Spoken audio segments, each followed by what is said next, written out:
Have you ever been curious about how food actually impacts your body, how it impacts your energy levels, how it impacts your cravings, your appetite? I know we have as registered dietitians, and we know a lot of our clients have too.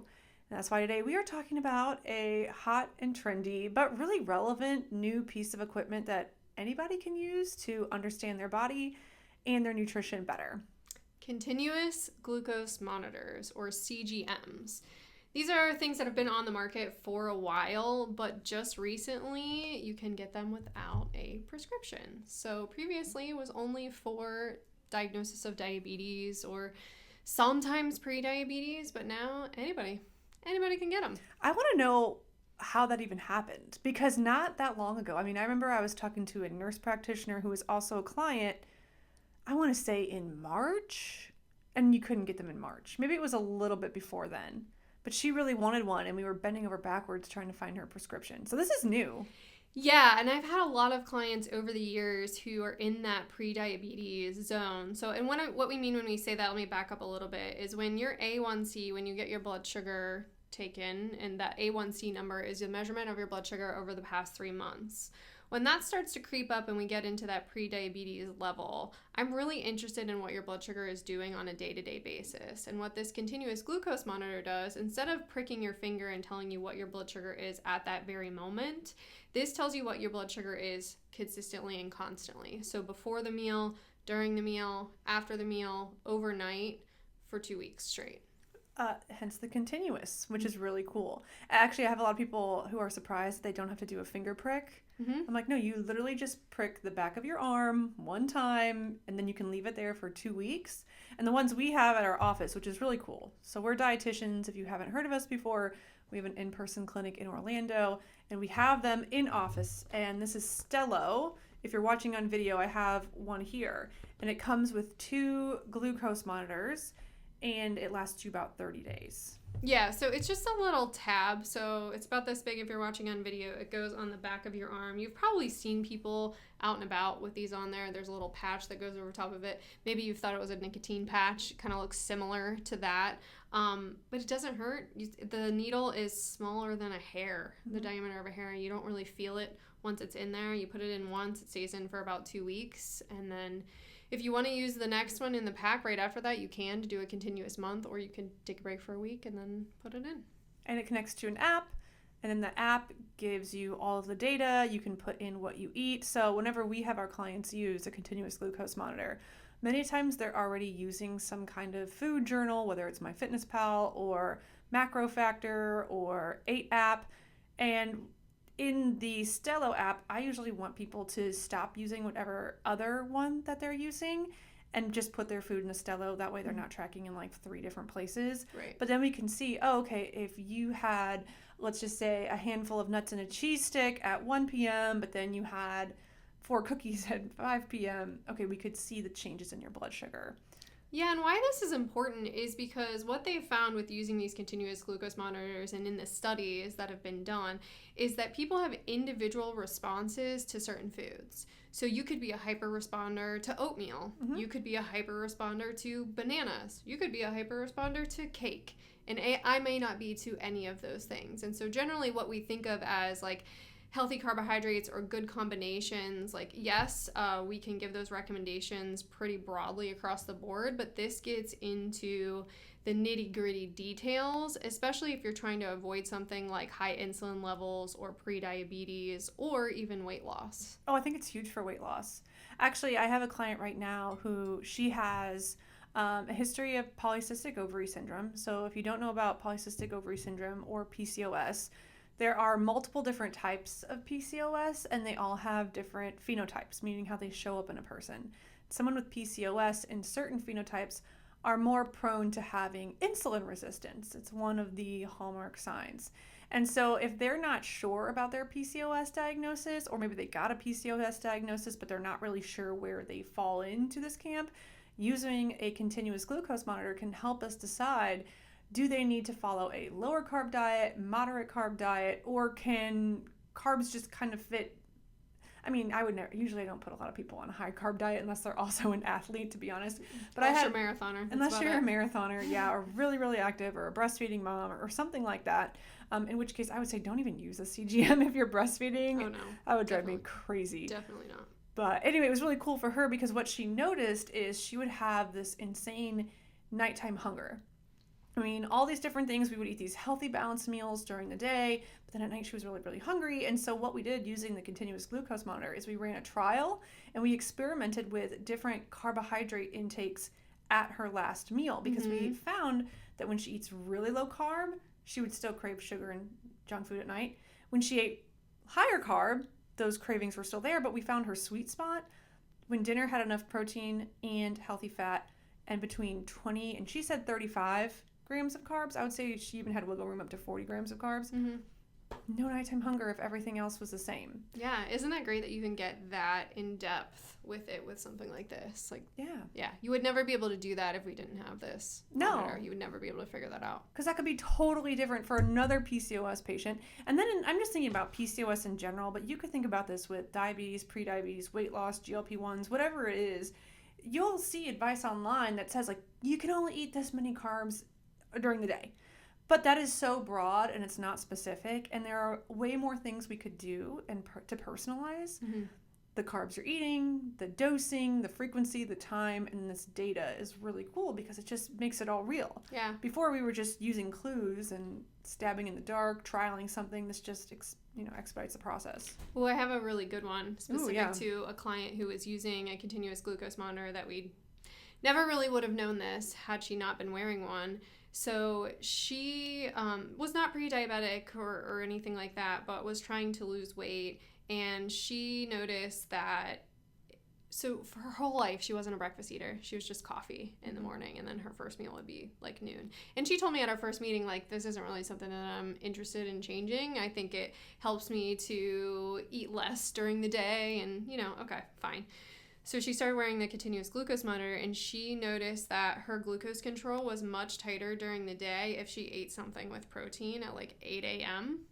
And so I was like, oh, hey, that fasting's kind of going out the window now, isn't it? And so she was like, oh, wow, like I didn't realize that could have such a difference on blood sugar, just having something with protein in the morning. Would you say with her, was she afraid to eat breakfast because she thought it would make her gain weight?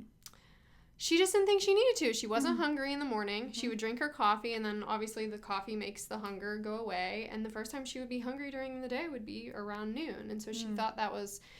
Her thought was like, if I'm eating something at breakfast, I'm still going to eat lunch. I'm still going to eat dinner. I'm still going to eat a snack. It's just going to be more calories during the day, and I'm not hungry for that breakfast. But what she didn't realize was how much that breakfast would affect her blood sugar levels being tightened throughout the day versus these big ups and downs, which would cause cravings for sweet things later in the day. So what I hear from that is, well, you and I are both like protein in the morning people. That's usually, there's going to be exceptions, something that we typically encourage people to do because it's a blood sugar stabilizer. But not everyone buys into that. And so she might not have this concrete data before that shows her that you actually eat more when you don't eat breakfast. And you actually struggle more or don't feel as great. But here is your body responding to food in a way that is surprising. Now we can take that information and actually use it to get to your goals faster. Because otherwise you might have really had to force her to do an experiment and she may still not have believed it. Right, and the big takeaway from that, I think, is that the more stable your blood sugar is, the easier it is for you to lose weight. Yep. So that's the big takeaway here, and how we kind of connect these two things together is the more stable we can keep it, the less roller coasters that you're on, the easier it is for you to lose weight over time. And I wish that was taught in not elementary school, that's a little much. Middle school, high school. Yeah. Because I have a theory that a lot of people who are using GLP-1s have never tried a blood sugar stabilizing protocol to lose weight. And I think a lot of people will feel great doing that. Mm-hmm. You know what? Actually, that even I don't want to backtrack here. And they didn't give it enough time to really see how that could help with weight management. They've always just been on a diet. Like, I've been counting calories, I've been skipping breakfast, blah, blah, blah.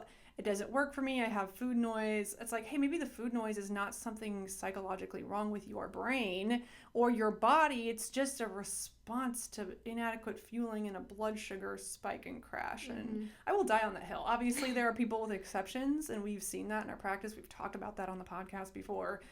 but I really wish more people would give like 3 months of blood sugar balance work a chance first. Yeah, or just having something like this, what it does is gives you real-time feedback to what you just ate that you can't argue with. Yeah. You can't argue with the feedback of what's going on in your body. You can tell yourself, oh, that Jimmy John sandwich that I ate had whole grain bread or whatever it is, but if your blood glucose monitor is saying, hey, you're up above 140 and you stayed above 140 for an hour, that wasn't the greatest thing for your body. And so maybe you'll make a different decision next time because you see that. Maybe my first thought was, who's getting whole grain bread at Jimmy John's? Well, they do have the one that's like it's like grains with the bread, and I actually like it because it has like some seediness to it. But it's just like a fancy white bread. Health wise, it looks better on paper, but the bread at Jimmy. Okay, so I have to tell you, I have like this weird thing about Jimmy John's. I haven't been to Jimmy John's for 9 years. I don't know why I said that. Oh my god! But like, so that we could talk about this. Okay, so when I was in college, I've talked about this before. I had an eating disorder when I was little. Partying took the place of my eating disorder when I got into high school and college. So my friends and I, we would go out every weekend, like Friday, Saturday, sometimes Thursday, drink, party, do whatever. Sometimes Thursday. Sometimes Come Thursday. on, every Thursday. I mean, I remember feeling like Thursday was excessive. Oh, okay. So there we go. I was only binge drinking twice a week. Okay. But then what we would do is we would all come back to our dorm or our sorority and we would get Jimmy John's. And I never had Jimmy John's before college. And I would get a number 12 Beach Club, which is turkey provolone, avocado, and it's huge. And of course, when you've been drinking, you eat the whole thing. So I was having like a fourth meal 2 or 3 times a week of Jimmy John's. And yeah, no. And then so one time this was 2013. Okay, so Facebook was still like alive and well, or maybe it was like the old school Instagram that I posted it on. But I had been drinking it, and I texted Jimmy John's, and I had been drinking. I was like, Jimmy, will you bring me a number 12? And then I thought it was so funny. The next morning, I posted it on my Instagram. I'm gonna go back and see if that's still there. It's probably not because I've scraped it clean. But now I'm like, whatever, it is what it is. But yeah. So anyway, that's me thinking like, who would get the whole grain bread? That white bread? And then I didn't eat it again until I was pregnant. And then I had that massive craving, and you're not supposed to eat deli meat when you're pregnant. But I did. I DoorDashed a Jimmy John's with no turkey. It was just like cheese and avocado. By the way, pregnant people, go to Firehouse Subs. They heat the meat. Yeah. We have an episode called Heat the Meat. Do you remember that episode? Yes, I do. Yeah. So just so you know, like if you're craving that. Actually, you know how I said don't wear a CGM while you're breastfeeding? If you have like such a healthy relationship to food where that data wouldn't make you feel bad about yourself, I actually think that'd be so interesting. It would be interesting. I think it'd be interesting during pregnancy too. I wouldn't recommend it during just spending the money on it during that time unless you just got money to blow, because I don't think it's not the same as what your body's going to do outside of pregnancy. So I don't know how much it would be good for you outside of that, but yeah. What do you think would happen? Fun. Like if you could predict what would happen, first trimester woman, maybe she's 8 weeks pregnant. How would you expect her blood sugar? I have no idea. I really don't know. If it was me, it'd be up, down, up, down. Well, that's why I'm saying, because like nothing was predictable about that time. So I don't know what would be happening. You know what I think is important though? And I recorded a podcast about this by myself, and then I chickened out because I was like, I'm not going to post this. It felt too vulnerable. But I was talking about like the things I would do if I was a woman who eventually wanted to get pregnant or was thinking about pregnancy. How I would live now and how I would eat now to prevent excessive postpartum weight gain or difficulty losing weight. And nailing your blood sugar is so important, because when you are breastfeeding or when you are pregnant, you're going to have changes in your appetite. So if you can understand how your blood sugar impacts your appetite, you're going to have more control over your appetite, and then you'll have a better understanding of what shuts your appetite up. Because I have a theory that I don't know numbers, but I would guess 80% of women who have trouble losing weight postpartum are overeating or not eating right. They're eating an influx of calories. Of course, there's things you can't control, like lack of sleep, or maybe there's some hormonal changes there. But I do think a lot of people are just eating too much food. And if we could train our brain to understand how our body reacts to food, understand our appetite and blood sugar, I think the chance of postpartum weight loss would be greater. I agree. And I also think this would be really good for anyone who is experiencing gestational diabetes. Yeah. Oh my gosh. Yeah. Which is, okay, can you explain to people who don't know what gestational diabetes is and what happens after you give birth? All right, let's be real. Most of you know how to eat healthy, right? You know that kale is good for you, that protein can make a huge difference, and that sleep can be the ultimate game changer in your health. Maybe the problem is putting all of this information that you know and that you hear about online into one cohesive plan that not only works with your busy lifestyle, but also for your unique body and for your unique goals. We know that here at Nutrition Awareness. We are a team of 2 registered dietitians who have a combined 20 years of experience working in the one-on-one space, where we help individuals create a personalized nutrition plan to help them get from where they are now to where they want to be using food. So no matter your story, no matter your struggle, we can help you. Whether you are trying to lose weight with or without a weight loss medication, if you're trying to manage your PCOS, optimize your fertility, build muscle tissue, navigate perimenopause, we're going to spend some time really getting to know you and your struggles and work with you to create a plan that you will actually stick to. And then we give you relentless accountability and support. No matter if you want daily support, weekly, or monthly, we've got a plan that matches what you need. We meet you where you are, and it's very customizable. So if you are done with the guesswork, if you are done of trying something just to see it fizzle out weeks or months later, it's time that you work with a dietitian, and we invite you to come check us out. You can visit our website, www.nutritionawareness.com, to learn more about who we serve. And we keep all of our pricing very transparent, and we have different options that work for every single budget. Of course, we do invite you to contact us if you have questions. All of our contact information is on our website, nutritionawareness.com, and in the show notes below. We want to help you finally find the nutrition plan that is going to get you to where you want to be. And we hope that you decide to work with a dietitian, and we hope even more that you consider us. All right, guys, thanks for listening. Back to the episode. Yeah, so for anyone who's been pregnant or you have a wife who's been pregnant, you know, you have to go in and take that oral glucose tolerance test, and it's just a F ton of sugar that you take in, and we see how your body reacts during pregnancy. And so for anyone who's out of the range that they want to be in, you take another test and they give you another few hours to see how long it takes your blood sugar level to come down. And if you're not within that range, they call it gestational diabetes. Most times with gestational diabetes, it's only when you're pregnant. Once you give birth, it goes away, but you are at a much higher risk of developing diabetes later on in life if you then experience gestational diabetes. And the reason why this is important is because we don't want your blood sugar levels going high or going too low when you've got a baby in the tummy. And so by having something like this and being able to see what levels you are at all times, I think would be really great for the pregnant woman. Because, you know, I haven't had a gestational diabetes client in maybe a year. I had a client who reached out who was really nervous about getting it again because we met when she had gestational diabetes like years ago, got pregnant again. I was like, yeah, I might need you, but then she didn't have gestational diabetes, so we were good. Yeah. And so I haven't had anyone in a long time. But the protocols that doctors give their gestational diabetes without talking to a dietitian, I just remember having a weird feeling about them. They're just like, eat constantly. And then I remember seeing doctors tell patients not to eat really specific fruits. And I remember one time I had this patient who told her doctor said that she couldn't eat like really random fruits. And I would think it would be the ones that were really concentrated in sugar, but they weren't. He'd be like, no blueberries, but you can eat watermelon. And I'm like, what is this? Like, I wanted to know. Okay. No, I have no idea where that would Me neither. from. Me neither. Okay. And I've had diabetes. Maybe you read like one study, though. I don't know. I don't know. Anyway, so my whole point is the recommendations that women get for gestational diabetes, I don't think are great. I don't think anybody really leaves their appointment with their doctor or their nurse practitioner feeling like, I can do this. Yeah. And obviously, I'm always going to advocate that you see a dietitian. Yeah, maybe because I am a dietitian and I know we can help you. But you could always use a glucose monitor too. And then you can see like, hey, how often do I actually need to be eating?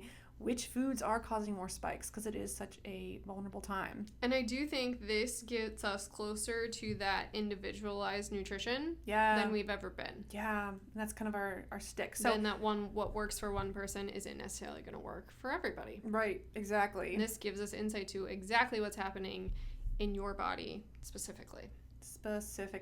Speaking of specific bodies, you're a body who's individual and specific, and you've been wearing a CGM. Yeah, I did. I think through September through October, I did a little CGM experiment.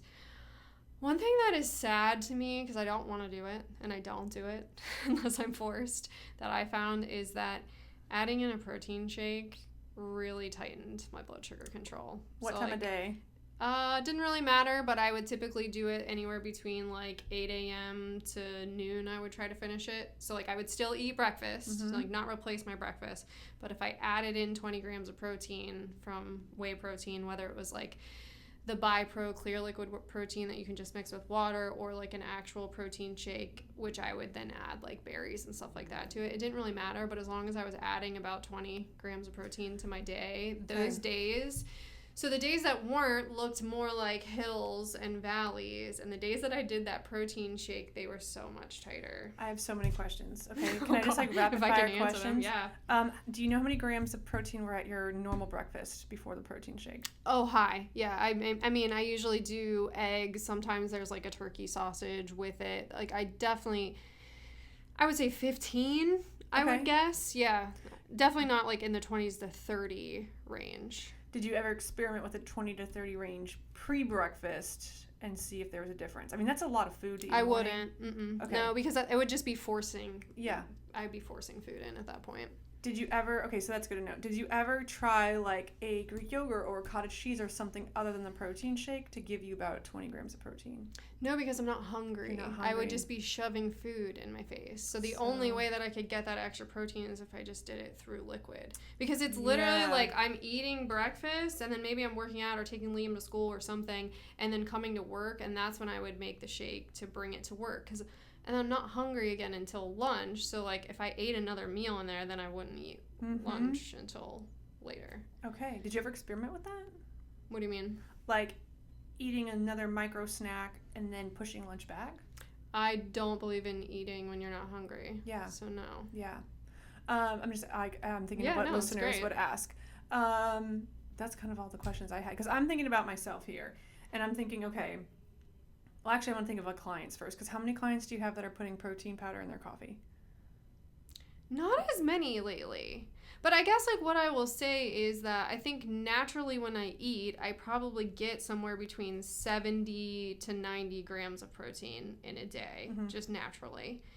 And then adding that 20 grams put me up to like 90 to 110. So I don't know if that would be, I'm sure if I just use, it's not the whey protein that was doing it. It's protein. It's just the fact that there is more protein. And it was easier for you. And I'm not eating a lot more calories just to eat more protein.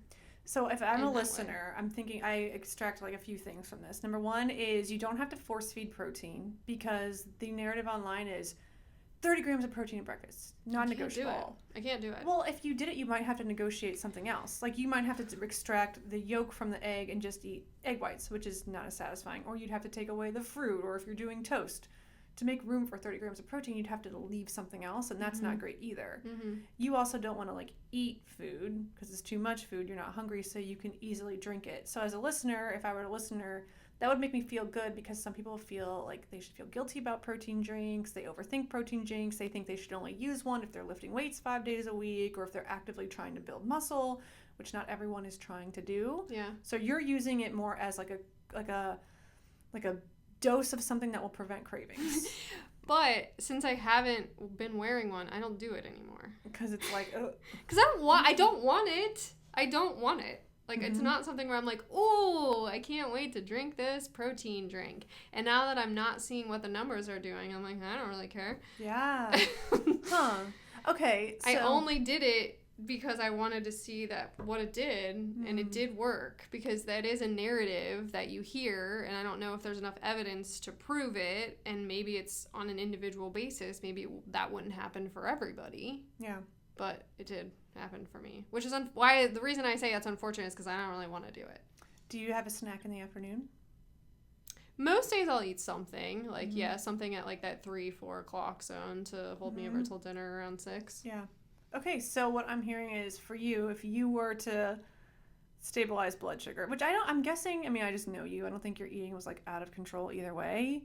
Oh, I tested it on some stuff. So, like, went to Four Rivers one night and I ate, like, the whole Cuban sandwich. And it went out of control. Really? Yeah. What do you mean out of control? Because, like... Meaning, like, it wants you to keep your blood sugar under 140. Like, I went above 140 all the time. It wants you to stay at 140? Under, yeah. I thought that was, like, after 2 hours. And it's like you wants your blood sugar to always be under 140. And my friend that did it, hers never went over went over 140 ever. The whole time. Okay, I was thinking of my patient who is diagnosed pre-diabetes. I was like, oh no, we want it to get down to 140 within an hour or two. Okay, but you don't have pre-diabetes or diabetes. Yeah, I mean, just like the general recommendation was like try to keep it under 140 at all times. So if you're eating something that makes it go above 140, which was true. It was when I was eating things that were shit for my body that it did go above. And so it makes sense. Like if you eat a cookie, it's going to go above 140. How fast did it come down? Pretty fast. Okay. It didn't stay elevated. It would go up. And the other thing that I learned from wearing that is that exercise and movement absolutely brings it down faster. And what was cool about the app is that if you were spiking, it would send you a notification and say your blood glucose is spiking. Why don't you move? Oh my God. Not like that, but like get up and like this can help you with this blood sugar spike. Which is a great thing to know because then if I just get up and do a little walk, like not only is it like just good for me in general, but your muscles take up that glucose and utilize that glucose, and that's what makes that blood sugar level come back down. And it doesn't have to be walking. It could be like 10 squats or 10 push-ups or whatever you can do in a small room.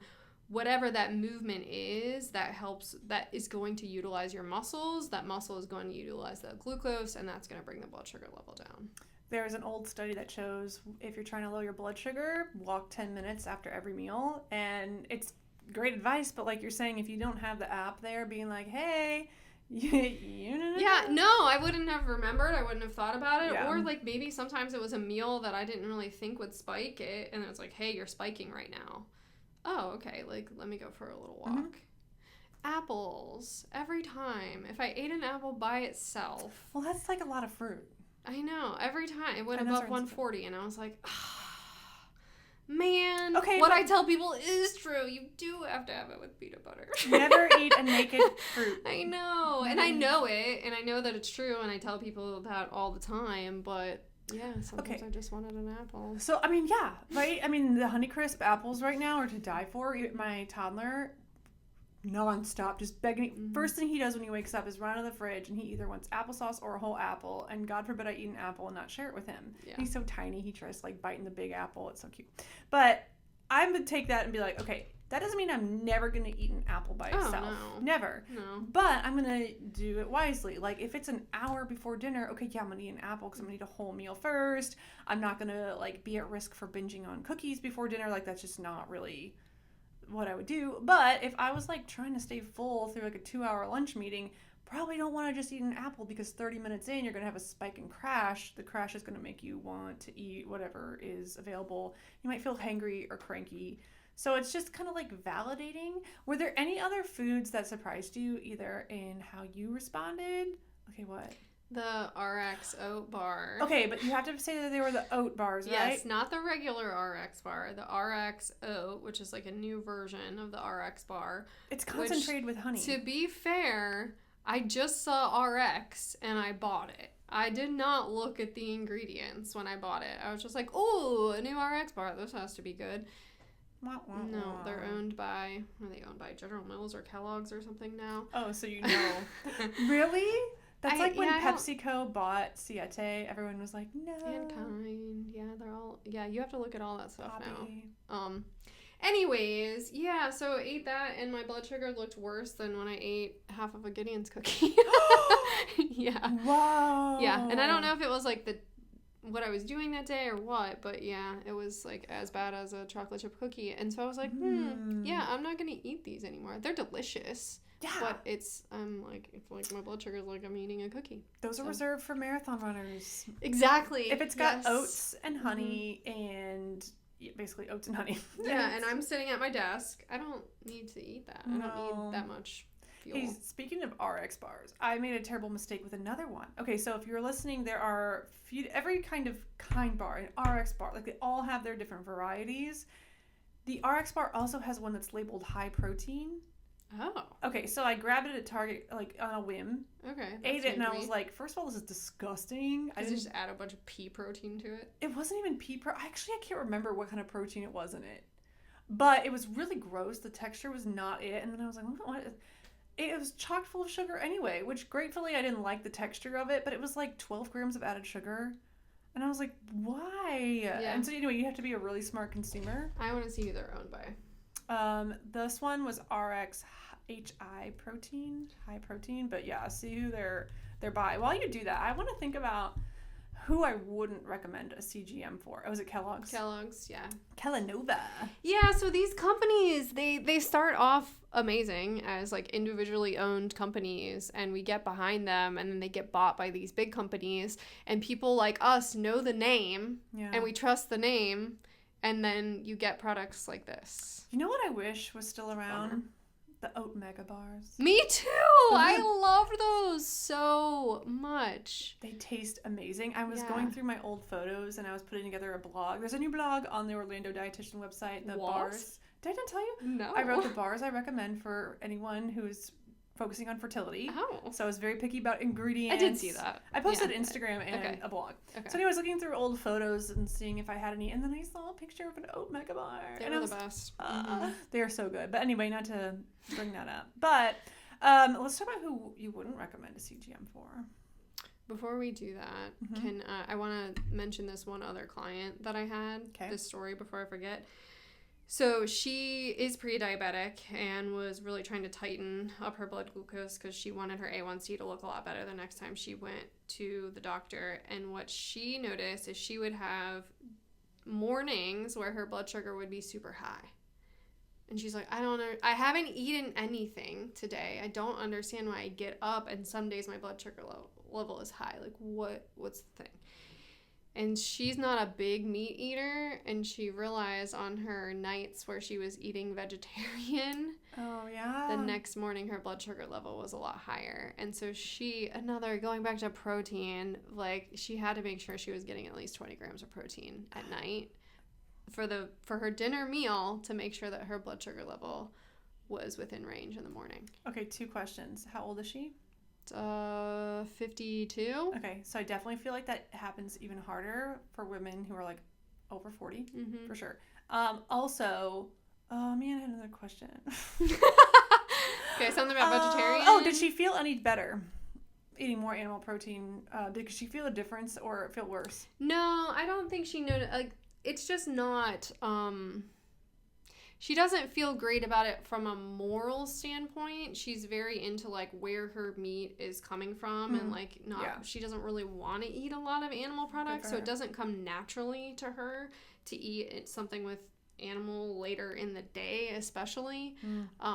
But what she said to me is like when it comes to like health-wise, if this is something that I have to do for me individually so that I don't have to be on medication, like then okay, like I have to look at this like it's a treatment. Yeah. Like I am going through like a medical treatment to keep my blood sugar level stable, and so I can lose weight to not be on insulin in 10 years. I might have to eat some chicken in the evening. Yeah, I know, chicken. Well, I asked that because I had a client this morning. She's not using a CGM, and I don't think she really needs to use a CGM because that's not like where we're going with our work together. But she was a vegetarian for so long. We've integrated more animal product. She feels just worlds better. She has more control over her sugar cravings. She would be prone to go to the store and buy large servings of pre-made pies and cakes and just keep them for herself. And it was really just a blood sugar issue. We didn't need a CGM. She was She was like coming to me to be like, should I do tell me this so I can do it? Tell me I know I have to, but I need you to tell me that. Yeah, so I was just kind of curious about that to see if she felt the difference. Yeah. You would ask about people that I would not recommend a CGM for. Anyone who with a history of like anorexia, Big time. If you've been one of those people who do MyFitnessPal and get really obsessed about it, and then it affects your whole life and your whole day, like I could see this doing something similar for someone, but I don't know. That's the only one I would think of. Yeah. Anyone with like disordered eating that they don't feel has been like 80% resolved. I know. I would say like some of my clients who are high anxiety that don't do well with more data. I'm the kind of person like the more data the better. Like I can take that data in and do what I want with it or just forget about it. And like I said, yeah, I know this is helpful for me, but I don't really care that much, so I'm not doing it anymore. But for anybody who like with more information tends to get more anxiety, I would not recommend those for. I'm going to challenge that a little bit because if somebody, like, I'd want to gauge the anxiety a little bit. And I think you're going to agree with me on this because sometimes, and like, you know me, like, I'm going to lean more like, how do you feel? Like, what's the results we're getting? Like, do you feel like you're making progress? Do we feel lighter? Do we feel happier, energizing? Yeah. If all that stuff's being met, then great. We probably don't need to add something else to your life. But if I have someone come in for 2 or 3 sessions and like on paper, their photo food journal, through our conversations, like they're eating better, but nothing is happening, then I'm gonna be like, okay, well, let's use some data. Yeah. And we can either do food tracking with calories if their goal is weight loss, because at the end of the day, that's important. I want to know the nutrients that are in your food. We could use a glucose monitor. We could check that. There's other different types of numerical type things. And if they don't want to do that, I would honestly honor that, of course. Like, I'm not going to force someone to do something. But I'd say we need to know what's happening. Like, we need the data. And let's reframe this as not causing you anxiety. Let's just, like, I had a girl the other day who's worried about her blood pressure. She's on blood pressure medication. She's been too terrified to take her blood pressure meds. Came in to talk about diet for blood pressure. I'm like, you have to take your blood pressure. Mm-hmm. Because if you want to talk to your doctor about transitioning off these medications, which is not easy. It's not like you can just stop taking a blood pressure medication. Like, you need to go to your doctor and you need to show her all the things you're doing, your sodium intake, your blood pressure readings. Like, we have to really document this. Mm-hmm. So yeah, there could be some anxiety, but we could also see this as something that's really going to empower you to get to the result you want. And if we do it for 2 weeks and you hate it and you're like, this is ruining my life, which I don't think is really happening very often with a CGM, then we'll stop. The clients that I'm thinking of don't need a result. These are my like orthorexic people who are eating perfectly already and look at every single meal and say what's wrong with this and see a kale salad and see that it has nightshades on it. That type of person. Crazy you brought up nightshades. I had a question this morning and this client was like talking about how she could eat a whole eggplant in a week by herself, and she I was like, yeah, same, like, for sure. And she was like, but I hear nightshades are bad. And I told her, I'm like, well, I think that comes from Tom Brady's alkaline diet. Absolutely. I was like, Tom, and here's my theory. Tell me if you, this is me stretching. I kind of made this up on the spot, but I'm like, this is kind of a working theory I've had. Celebrity trainers and celebrity dietitians or nutritionists, they're never dietitians, let's be real. They create these like really weird protocols and like signature things because it makes them seem like they're doing something elite and new, but is it evidence-based? I don't think so. Is that what they're prioritizing? Like, if they're reaching celebrity trainer nutrition status, I don't think they're so worried about, like, the ethics behind and the evidence behind an alkaline diet. Well, right. And for most of our clients that are coming in, like, ask me if I think kale's the problem. Yeah. Ask me if I think eating an eggplant is the problem. It's not the problem. It's never the problem. It's not. When you're Tom Brady and you're, like, the best of the best, you're the GOAT, then maybe you can play with nightshades. But if you're like eating a Snickers bar every time you go to the gas station and eating Little Caesars pizza on the way home, like that's... Not even that. Even if you're just eating like a person, like vegetables aren't the problem. Like a normal person? No. Shameless plug. Like a person. What do you mean? Okay, I think when we say... when we get confused between like the typical American diet, like who's the typical American diet versus who are our clients. Oh yeah. Most of our clients are not following a typical American diet. No. They're way better than that. So that's what I mean. I mean by like our normal clients that we see, not the typical American who is doing fast food twice a week, going out like getting DoorDash 3 times a week, who's eating cereal for breakfast and like or a Belvita bar or something. Like that's not our clients for the most part. We do get those people, and I love them because they're so refreshing. Oh my God, they're God so love you, you're easy. They're so refreshing. But most of our people are on like a more elite level already that are trying to dial in a little bit better. And even for them, an eggplant's not the problem. Oh my God, it's never the problem. In fact, maybe more eggplant would be the solution. I don't know. Agreed. When was the last time you ate eggplant? Honestly, like eggplant parm from F&D Italian Kitchen. I love it. Is the last time I've had eggplant. I don't really make it at home. It's time intensive. And I never get it right. Mm-mm. When I was in high school, my dad used to grill eggplant, which was like a fun treat. Oh. Yeah, my dad's he would get really excited over something like that, and then he would agonize over like the preparation and how he cooked it, and then he'd make sure while we're eating it that it was to our liking, which it always was. I mean, okay. I was like 15. Sure. Yeah. So anyway. You know who got really good eggplant though? Not to get on like an eggplant tangent. I don't. This podcast is sponsored by Big Eggplant. I could go so many places with that, but I won't. Oh yeah, okay. No. Anyways, I didn't even think about that. Anyways, Sweet Green. No, not Sweet Green. What's it called here? It's in Baldwin Park. There's one at the airport. Green Beet. Green Beet. Is that right? Yeah. Yeah, Green they've Beet. got this like roasted balsamic eggplant in like these thin, crispy strips, and I have tried to mimic it. Can't do it at home. I can't do it at home. You know why? They probably use a really shitty oil. Ooh, and okay. You probably don't. They probably use an oil that they can heat to a really high temperature. Vegetable oil. And you probably don't. That's probably why it's delicious. Have you ever seen those videos of, I mean, I think it's just one girl that I've seen doing it, but she works in the restaurant business, and she will take you on a video tour of where restaurants buy their bulk ingredients, because they're not going to Whole Foods. And of course, you're not getting like anything fresh. It was really depressing. I won't go farther, but I was like, I'm still gonna eat out, but it's just more of a reason to like tighten up ship at home and be kind of a crazy person about your ingredients. Yeah. Which I think's been thinking about you and me and how we've been practicing. So we've been dietitians. I mean, I've been a dietitian for 8 years. 15 years. Okay. Really? 2009. Is that when you graduated college or your internship? Internship. Whoa. Yeah. Sorry, I didn't make you feel bad. You dinosaur. Oh my God, you're so old. Yeah, I can start saying that. I've been a dietitian for 15 years. Oh my God, I'm not even in double digits yet, because I graduated from my internship in 2017. So yeah, that's eight years.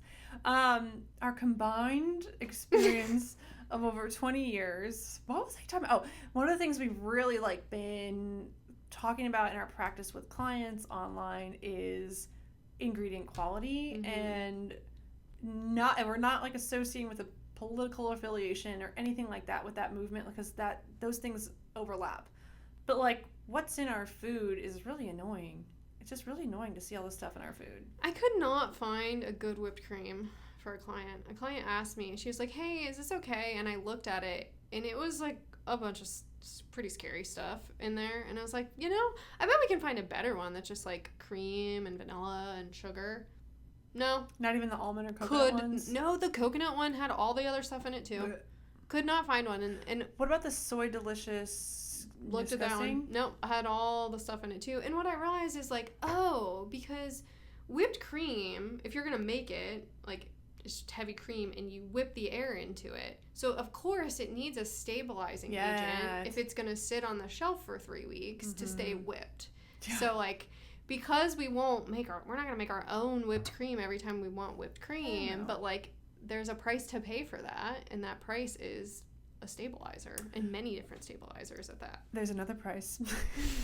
I saw this article years ago about a woman who was like squirting the whipped cream can into her mouth, and the air thing like shot so fast that it actually killed her because it punctured her through like and she's dead. And now she's known by that, and that might have been the only time she's ever done that. Oh my God. Now she's known as that lady. Yeah. So be warned. Bummer.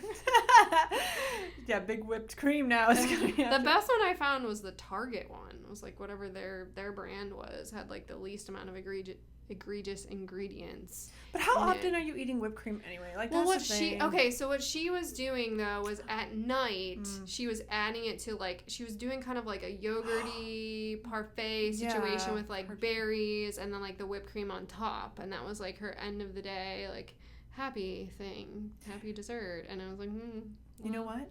I've never done that in my life except I did it last night. I've never done it in my life ever. My mom gave me, and this is disgusting, I'm never going to recommend Cool Whip, but she gave me a leftover pumpkin pie and Cool Whip. But the pumpkin pie is old, and by the time she gave it to me, I was like, I'm not going to eat. This is from Thursday. Last night was Monday. I'm not going to eat a pumpkin pie. But I had Greek yogurt, like the full fat plain everyone one. who ate pumpkin pie last night is feeling shamed right now. Oh, I didn't mean to do that. I'm just saying it's old. I would have eaten it. But long story short, actually, I'm not going to get into it why I didn't eat it. Because, okay, I have to now. I woke up with a little diarrhea. Just a little bit. And I was like, I don't want to, like, mess with myself. Okay. Because I had stuff to do today. But anyway, so there's a big tub of Cool Whip, and I mixed it in with my yogurt. And it was fine. It wasn't so good that I was like, I need to buy Cool Whip from now on. Yeah. But it was, and I'd never done that before. And you're bringing that up now, and I'm like, Was it when I was in college? I would get the sugar-free, fat-free Cool Whip frozen and eat the entire tub of it because it was like 40 calories. Did you just feel so bloated afterward? Because I would do that with like Halo Top. I don't remember how I felt afterwards. I just know now, like, ew. But I bet you felt bad. I bet you felt I wondered why I was bloated all of the time through college, because everything that I ate had Splenda in it and sucralose, literally everything. And like, yeah, I wasn't fat. I was just bloated all the time. Blamed. I remember I would go to the gym after whatever it was, somewhere between like 4 o'clock. And, you know, I'd wake up with the morning skinnies is what I call them, you know, like, and I don't wake up with that anymore because I never go to bed with the nighttime bloats. Yeah. But the key thing is I was eating a ton of Halo Top. I was chewing gum to curb cravings. I was eating Quest bars that I would microwave in the plastic. It's just terrifying. And then I would go to the gym at 4 p.m. and I'd sit in the locker room and change out of my work attire or my internship attire. I'd have to sit on the bench and just be like putting on the clothes. I felt so uncomfortable. And yeah. You were saving calories. Yeah, to go home and eat protein pancakes with Halo Top. That was like a dinner I would eat sometimes. Someone asked me about Quest chips the other day. Nope. We were talking about those chicken chips, the wild protein chicken chips. Yeah. And they're like, well, have you ever tried the Quest chips? And I was like, don't ever ask me about anything with the name Quest at the beginning of it, because none of it is food. No. It is not. They are not making food in those labs. No, they don't care about your health.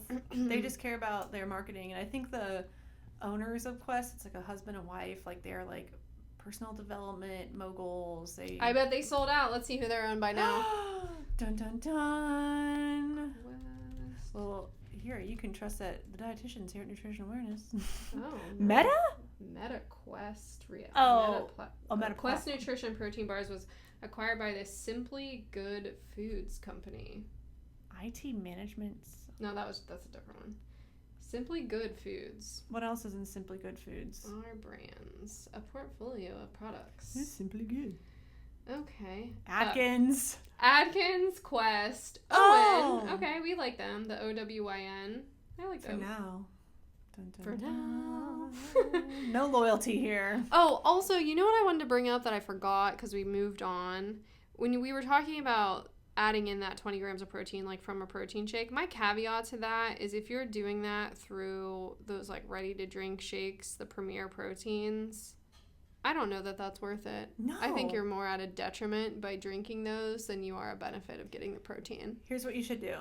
Because I don't like whey protein shakes. I just promised myself I'd never drink one of those again, no matter what. I don't see a reason. Also, whey makes me break out big time. I was buying those Simply Fuel protein balls. I love them. A dietitian made them. Yeah, I love them too. Started getting cystic acne, and it was like 2 weeks before my wedding. I was like, oh my God, I'm freaking out. Then every time I eat whey protein, I get acne. Really? And collagen. My body, somewhere along the way, I think it was from like a decade of just drinking 2 protein shakes a day, my body said, F this, like, I'm giving you acne, you vain little thing, because I know that will get you stopped. But anyway, what was I saying? Oh, drink one of the Chobani Greek yogurt drinks. Yeah. Or I guess there's other ones too, but they have 20 grams of protein. Mm-hmm. Some of them have 30 grams. They're full of fiber. They're full of probiotics. There's no added sugar. Yeah. It's like a thicker... I'm down with that. Yeah, it's like a yogurt drink. So I have so many clients that go to Costco and buy them in bulk. Yeah, I'm definitely down with that. And the OWYN brand, the OWYN, only what you need, those are good ingredients-wise. I don't like the taste of them. But I don't like the taste of any of the ready-to-drink shakes. None of them. No, they're either really too sweet or like the plant-based ones. Like, I don't mind the OWN, actually. The OWN, I would drink. But they get a little, like a little dirt tasting. There's like an undertone of soil. You know how people, like, do that with wine? They're like, red oak leather. I'm like, it smells like a garden. Yeah. Yeah, we should do tasting notes for protein shakes. I don't think it'd be, like, positive. No, I wouldn't. That's what I'm saying. So it'd be funny. Dirt, hell. When we were in college, my internship, we did a milk tasting lab in, like, my food class, one of the food classes. So when you're a dietitian and you go to school for dietetics, it's really weird. Like, one minute you'll be in organic chemistry, the next minute you'll be in, like, in food administration, and then you'll be, like, in a cooking lab. And we did a milk tasting test, and they bought us camel milk, goat milk. Really? And we had to, like, describe the different... it was... I could just see, like, all of the retching that was happening from people who probably hate milk altogether, but then drinking camel milk. I would love it, but... I know you would. I was, like, in the midst of, like... It's like Fear Factor. Yeah, but you're, like, in the middle of a school day. You have, like, tests to study for. You have, like, sorority meetings to go to. You can't be... Oh, my God. Okay, the last thing I'm going to say is we watched this movie last night called Champagne Problems. It's, like, a... I saw something it. like I added it to my watch list. Okay, it's good. I'm going to tell you one funny part. It doesn't spoil it or anything, but the girl, she goes to France, and they make her eat a bunch of cheese, and she's lactose intolerant. And so anyway, the guy she likes comes by her room later, and she opens the door, and she farts. When he opens the door, and we look at each other, we're like, did they just make her this... It was Minka Kelly. She's, like, beautiful, and I'm like, did they just make poor Minka Kelly, like, fart in front of a boy? Poor girl. So anyway, bring this back to CGMs. How does camel milk impact your blood sugar? Let us know. Well, one thing I did want to mention on the podcast, we're thinking about doing a challenge in January. Like, we're playing with the name, playing with the idea, but something about, like, muscle and metabolism, some kind of reset where we include the continuous glucose monitor in the challenge. So we're kind of playing with the idea right now. It's only December 2nd today. Yeah. But so keep your eyes and ears We'll peeled. let you know if this is something that you're interested in. Also, like, if you are one of our clients and you want to use one of these or you want to become one of our clients, this is a little adder that we can add on to your package. When you utilize the app, you can add our clinic code, and that way you can share all of your data with us, and we can use that as a feedback system to help you determine the best way for you to And eat. we can order labs. Oh, yeah. So one of my favorite things that we can do this year, which was huge, is if you come in and you suspect you have insulin resistance or something's off, getting your primary care physician to order insulin sometimes feels like a freaking quest because you have to literally go to Quest. Well, you have to, like, go to them and you have to ask them and convince them why you need it because it's not on a standard blood draw, and then you don't know how much it's going to cost when you go. So we can tell you exactly how much it's going to cost, order it for you, use a CGM, order it again whenever you're done or whenever we deem it's appropriate, and we can measure your results, and you don't have to go to a clinic. Also, your insulin levels, what we know now is... So right now, if you go get your lab work done, they're going to measure your glucose, which is what your blood sugar is right now. And then they're also going to measure your A1C, which is a measurement of what your blood sugar has been over the past 3 months. What they don't measure is your insulin levels. Yeah. And what we know now is that your insulin levels, because it give us an indicator if there's going to be an issue with blood sugar 5 to 10 years before there is an issue with your blood sugar. Yep. Which is crazy because if what that means is your body is producing too much insulin or your cells aren't taking in that insulin, like, your blood sugar levels are still normal, so there's not a problem, but the reason why there's not a problem is because your body is overworking to make sure that there's not a problem. So that gives us an indicator of how hard is your body actually working to keep those blood sugar levels normal. And you don't want it to work too hard. We don't want it to work too hard because if it works too hard, it's going to break down. It's going to break down faster. Mic drop. Yes. Well, I know you had another thing you wanted to tell everyone. I don't remember. What is it? Oh my god, okay. So we realized that every podcast episode we sound like mousy little weirdos. We're like, okay, bye. I don't want to make an announcement that this is... No, sorry. Just keeping it real. All right. Well, no, I'll tell you exactly what you were supposed to say. I know what the ending was. I didn't want to make an announcement that now we have an ending to the podcast, but... Well, then you have to stay tuned for the next episode. All right. Well, see you later, guys. Adios, muchachos.